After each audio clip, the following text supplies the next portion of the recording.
교회란 무엇인가 하는 것에 대해서 우리가 배웠는데, 첫째로는 교회는 성삼위 하나님으로부터 복을 받은 공동체다 하는 것을 말씀했고, 두 번째로는 교회는 하나님의 계시와 권능을 받은 그런 공동체다.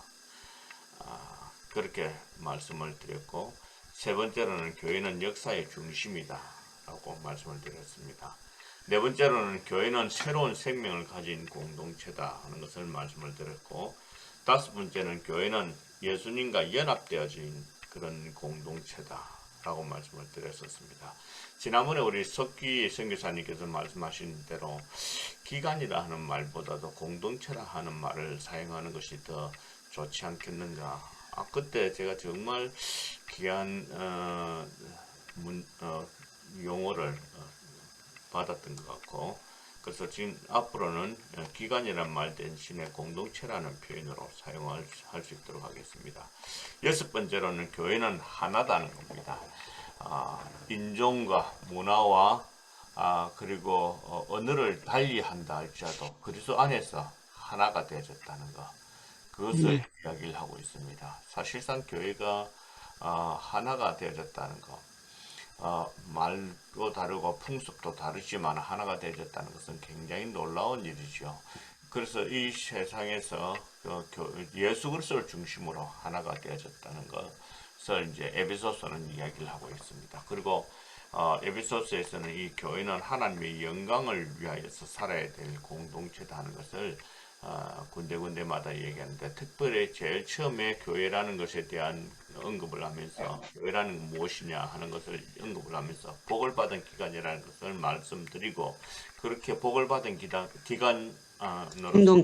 공동체로서 교회는 하나님께 영광을 돌리면서 살아야 된다 하는 것을 말씀을 드렸었습니다. 그리고 여덟 번째는 교회는 그리스도의 신부라는 것을 말씀을 드렸고, 마지막으로는 교회는 영적인 전투를 하는 공동체, 그래서 영적으로 승리하기 위해서 계속해서 나아가야 하는 그런 공동체인 것을 이야기를 하고 있습니다. 그러면서 동시에 교회가 영적인 전투를 잘 감당하기 위해서는 무장을 해야 되는데, 그 무장은 두 가지 형태로 말씀을 드렸었습니다. 하나는 수비형 무장이 있고, 두 번째로는 공격용 무기가 있다는 것을 말씀을 드렸었습니다. 수비형 무장은 바로 구원의 투구, 의의 흉배, 진리의 허리띠, 평안의 복음의 신발, 그리고 왼손에는 이 믿음의 방패를 가지고 있는 것을 얘기를 하고 있습니다. 마지막으로는 지난번에 이거 공격용 무기를 하다가 시간이 다 돼서 잠깐 말씀을 드리다가 못했는데, 오늘은 좀 더 자세하게 말씀을 드리기를 원합니다. 공격용 무기라는 것은 첫 번째로는 성령의 검, 곧 하나님의 말씀을 가지라, 그렇게 말씀하고 있습니다. 첫 번째로는 우리가 가지고 있어야 될 영적인 무기, 그것은 공격용 무기로서는 하나님의 말씀이라는 것을 에베소서에서 사도 바울은 이야기를 하고 있습니다. 하나님의 백성으로서는 공격용 무기인 성령의 검 하나님의 말씀을 꼭 가져야 될 이유가 뭐냐면, 첫 번째로는 그것은 하나님의 명령이기 때문에 그렇습니다. 주님의 명령으로서 우리에게 성령의 검을 쥐어주셨고, 그것을 활용해서 마귀와 싸우라는 겁니다. 이런 사실상 검을 들기 싫어하는 자는 영적인 전투에서 이기지 못합니다. 다시 말해서 하나님의 말씀을 들고 말씀을 듣고 배워서 이 검을, 하나님의 말씀을 잘 활용하지 못하면 마귀와 싸우는 일을 할 수가 없습니다. 다시 말하면 좀 더 쉽게 얘기하자면, 성경을 읽고 배우고 성경을 들고 그것이 우리 삶 전체를 움직여 가게 하고 하는 이런 일을 하지 않으면 우리 영혼을 마귀에게 갖다 바치는 것 같습니다. 그러므로 이제 하나님의 백성인 우리는 성령의 검, 곧 하나님의 말씀을 가져야 합니다. 이것은 하나님께서 주신 명령입니다. 가져라! 아멘. 이렇게 말씀하고 있습니다. 아주 강한 의조로 말씀하고 있습니다.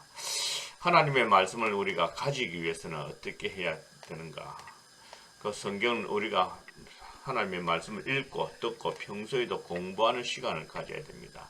사실상 말씀은 우리 삶의 양식입니다. 매일 읽도록 해야 되고, 또 이것을 시간이 나는 대로 특별히 교회 지도자들은 구약에 보면 여호수아에게 이 율법책을 내 입에서 떠나지 말게 하고 그 가운데 기록한 것을 다 지켜 행하라. 주야로 그것을 묵상하라.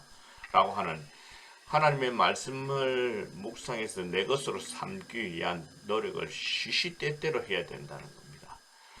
그렇게 해서 이 성령의 검을 가져야 되는데 이걸 가지지 않으면 우리가 영적으로 전쟁에서 승리할 수가 없습니다.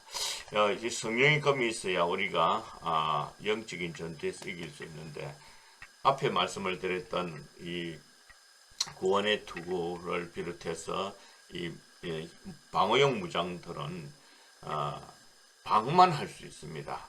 공격을 할 수 없습니다. 사실상 우리가 영적인 전투를 할 때에 방어만 계속 하다가는 언젠가는 마귀에게 한 번 더 터집니다. 그렇게 되지면 한동안 정신 못 차립니다. 그리고 그로 인해서 우리의 영적인 삶이 망가지기 시작하면서 시간 낭비를 많이 하게 되고 인생 자체를 낭비하게 되어집니다. 그러므로 우리는 이제 마귀와 끝까지 싸워서 마귀를 지옥으로 보낼 때까지 영적인 무장을 게을리하지 말아야 되는데 그게 방법이 마귀를 계속해서 공격하는 것이 최상의 방어 방법입니다. 기억하십시오. 이제 우리 영적인 전투는 우리가 방어하고 마귀가 공격하는 그런 구도가 아니라는 것을 제가 지난 시간에 말씀을 드렸습니다. 오히려 우리가 마귀를 공격하고 마귀가 우리에게 공격을 막아서는 그런 형편이 오늘날의 영적인 전쟁의 모습입니다. 다시 말씀을 드리자면 우리 예수님께서 우리를 위하여 죽으심으로 마귀의 머리를 확 밟아 놓은 상태입니다. 원시 복음이라고 하는 창세기 3장 15절에 보면 여자의 후손은 뱀의 머리를 밟을 것이고 너는 여자의 후손의 발꿈치를 상하게 할 것이다 라고 했습니다. 머리를 밟는 것은 치명상을 입게 한다는 것이고 발꿈치를 문다는 것은 그 예수님을 공격해서 아주 가벼운 상처를 입히는 것 상태를 의미하는 것입니다. 마귀는 사실 지금 현재는 머리가 밟혀가지고 꿈틀꿈틀거리는 상태입니다. 그러나 오늘 우리가 살아가면서 이 마귀를 사실상 겁을 내고 있습니다. 원래는 우리는 마귀를 겁내야 할 존재가 아니라 마귀를 박살내야 돼. 이제 마귀의 마지막 부분이 거의 꿈틀꿈틀거리는 이런 마귀를 확 잡아서 완전히 박살내야 될 그런 영적인 구도가 되어 있어야 되는데 근데 우리는 사실상 마귀에게 늘 공격당하고 있는 상태, 막 어찌 보면 마귀가 겁이 나서 두려워하고 있는 상태가 되어져 있습니다. 베드로 사도는 이것을 가리켜서 뭐라고 얘기하고 있느냐면 만물의 마지막이 가까웠으니 그러므로 너희는 정신을 차리고 깨어 근신하여 기도하라 라고 하시고 그러면서 마귀와 싸워 이길 수 있도록 마귀를 대적하라 라고 얘기하고 있습니다. 사실상 마귀와 싸워서 승리하기 위해서는 우리가 영적인 무기 그리고 성령의 검 이것을 우리가 가지고 있어야 되는데 이 하나님의 말씀은 우리가 예수를 믿으면 저절로 얻게 되어지는 것 아닙니다. 이건 배워야 합니다. 이 성령의 검은 하나님께서 지어주셨지만은 성경을 우리가 배우고 읽고 묵상하고 그래서 그 성경이 내 것으로 되어져야 됩니다. 오늘날 성경은 많이 오픈되어 있지만은 실제로 이 성경이 우리들의 삶에 큰 힘을 발휘하지 못하는 이유가 뭐냐면 성경을 안 읽기 때문에 그렇습니다. 신학교 들어오는 학생들도 내가 처음에는 우리 교수 회의를 하면서 어떤 얘기를 했느냐면 학생들 처음 이제 부흥 집회 하지 말고 학기 시작할 때 성경을 읽도시키자. 무조건. 아멘.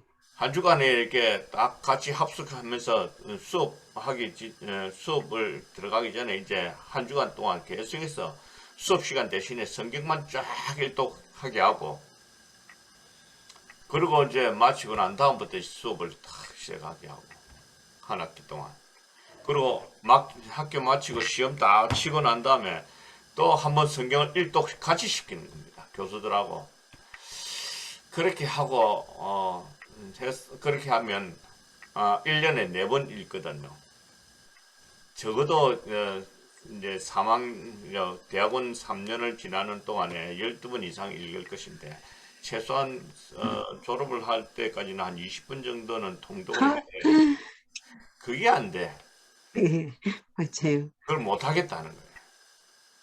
그거 뭘 얘기하느냐면 하나님의 말씀을 읽고 묵상하는 이런 시간들을 안 가진다는 것도 있고 신학교 들어오기 전에 성경 일독도 안 한 친구들이 신학교 들어오는 경우가 많습니다.